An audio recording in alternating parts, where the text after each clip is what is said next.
We grew up pretty quickly. I had my first birthday party when I was 23 years old. I never celebrated my birthday before. Still talking after Janet Jackson finally spoke up. She suppressed her thoughts for years, allowing headlines and rumors to overpower voice. Not knowing what my life, how it would turn out, because I would love to experience. Her writings now reveal hardships, secrets, and realities that no one ever anticipated. What compelled her to come forward at last? What secret suffering has she been holding inside for so long? And why have so many people been affected by her revelation? The solutions aren't straightforward and aren't what you may think. Room, rhythm, and roots. The house was small, noisy, and jam-packed with music. The Jacksons received a 2-bedroom house and a great dream from Gary, Indiana. On Jackson Street, 10 kids attempted to share a roof while they slept, studied, and sang. As the trains rattled by and the steel mills screamed, a new sound emerged inside that house: hand claps, harmonies, and piano notes that broke through the cacophony of a working-class metropolis. Catherine loved country music and hymns, and she played the piano. In addition to teaching patience and pitch, she also brought faith and composure. Joe picked up his guitar at night after working long stints as a crane operator. He thought that mistakes had consequences and that practice made perfect. Privacy was rare in crowded rooms, yet training came from being together. Dinners became a call and response game. A tempo was carried by the chores. The youngest siblings were coached by the older ones. The 8th child, Michael, could hear rhythm in everything: rain on the windows, shoes on the floor, and pots on the fire. He listened, duplicated it, and then twisted it into something fresh. He danced in front of mirrors, tapped beats on tables, and sang to himself. He felt secure in a groove even before he understood why. Stories about the house at night continued to circulate, Joe's keen ear catching every slip. The living room cleared for practice and timely clapping. Fear swept the room as Tito broke a string while surreptitiously strumming Joe's guitar, until Joe told him to start playing. The air turned into a doorway as Tito strummed once again. What could all the kids do together if one of them had rhythm like this? A family band became a plan rather than a pipe dream. That plan was shaped by Gary. The children were given gospel fire by the churches. R&B and blues music dominated local radio. Clubs and talent shows welcomed fearless performers on the weekends. The Jackson brothers gained stage presence in addition to musical knowledge. Their tactics included flawless choreography, matching costumes, and harmonies that seemed larger than their diminutive bodies. After studying the actions of his brothers, Michael finished them off with a spin, a yell, or a well-timed quiet.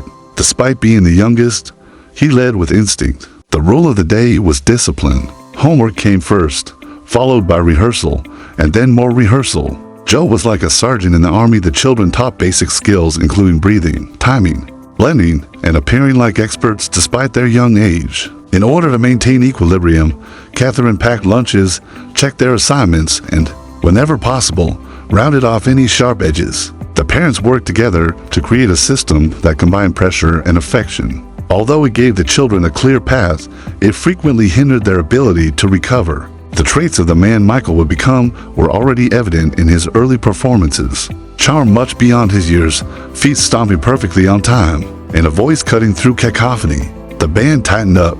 In order to make a quiet verse seem like a secret, the brothers learned to lengthen the chorus and read the audience. They participated in competitions, gained recognition on the local circuit, and won trophies. Greater competition, lengthier rehearsals, and larger stages were all brought about by the wins. Change also came with success. Strangers who suddenly knew their names, more noise, homework, and arguments amongst siblings. A few pennies for a performance became a small sum of money that was wisely used for reservations. As the dream expanded, childhood dwindled. Perhaps Michael felt proud, but he was also cautious because there was less play and more applause. They remained together as siblings, even though they were one. Alongside one another, they supported one another, covered up their errors, shared the limelight, and took turns carrying the load. They didn't make this sound by chance. It was inspired by small spaces, close harmonies, and the conviction that music could bring Gary out. Soon, the door would be opened.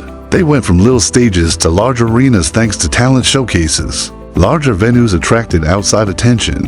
A hint of Motown here, a producer's business card there. The house's atmosphere changed. Practice tasted a purpose and was no longer abstract. The following phase would put everything they had built to the test, including their sound. their relationships, and their ability to work together as a family in the face of a fast-paced, cutthroat industry. And the ascension started as soon as the suits arrived at the door and the phone calls began, transforming that small living room beat into a national sound, as well as sowing the initial seeds for the area that would develop between two stars that are rising. Climbing in the interval, the transition from Gary's living room to Motown's lights happened quickly. The Jackson brothers were winning talent showcases one minute, and then they were trying out for Berry Gordy, the man who made undeveloped potential into superstars. The Jackson 5'5" lads dressed in matching suits were polished, packaged, and released by Motown. They moved as a unit, with the tiniest voice having the greatest impact. I Want You Back quickly became the #1 song. ABC, The Love You Save, and I'll Be There followed. A revolution was declared for consecutive #1 songs. A family band has gained popularity. When Michael collapsed at concerts and had people shout his name at airports, he was just entering his teens. Buses, airplanes, and hotels were all part of the Jackson 5's unrelenting tour. To get a sight, crowds pressed up against barriers. The grind was as real as the ecstasy.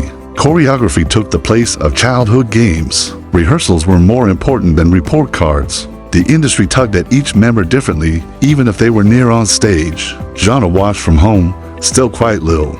For weeks, she saw brothers disappear and return with tales of cities she had never seen. She saw Michael as a sibling and as a larger-than-life character on television. Although she saw the toll, she appreciated his energy.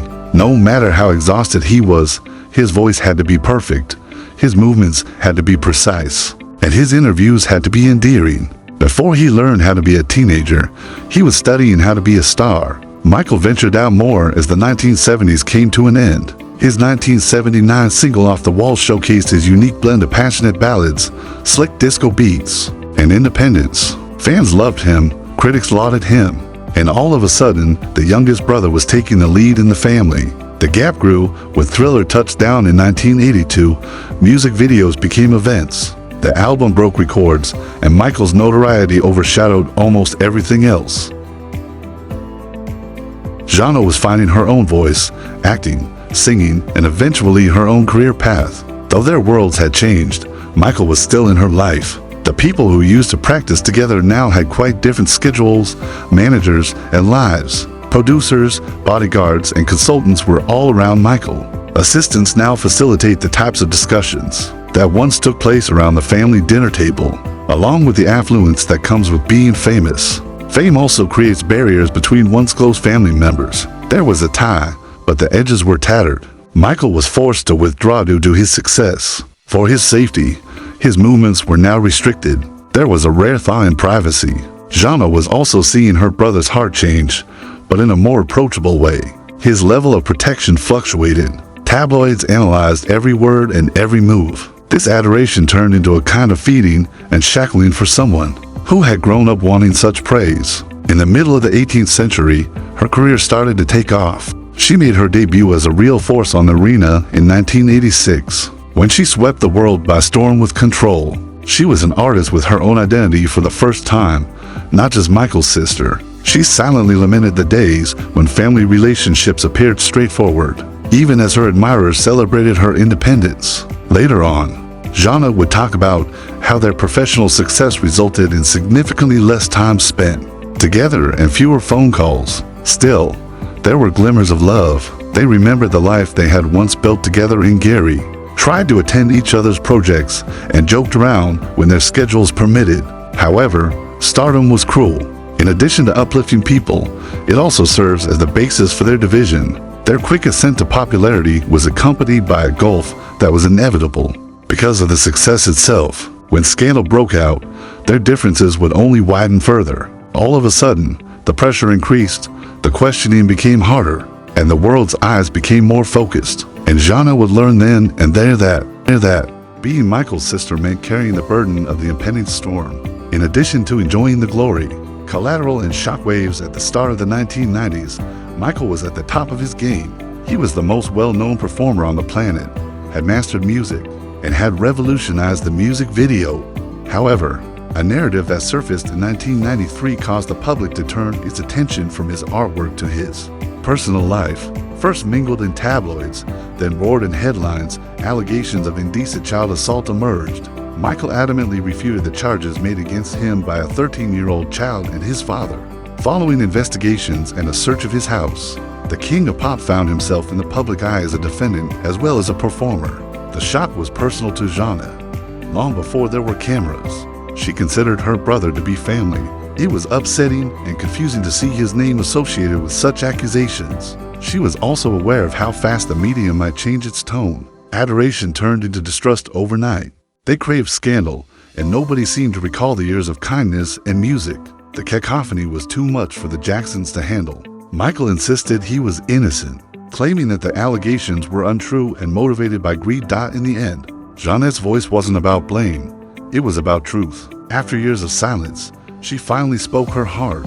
Behind all the fame and pain was just a sister, a family, and a story the world never truly knew.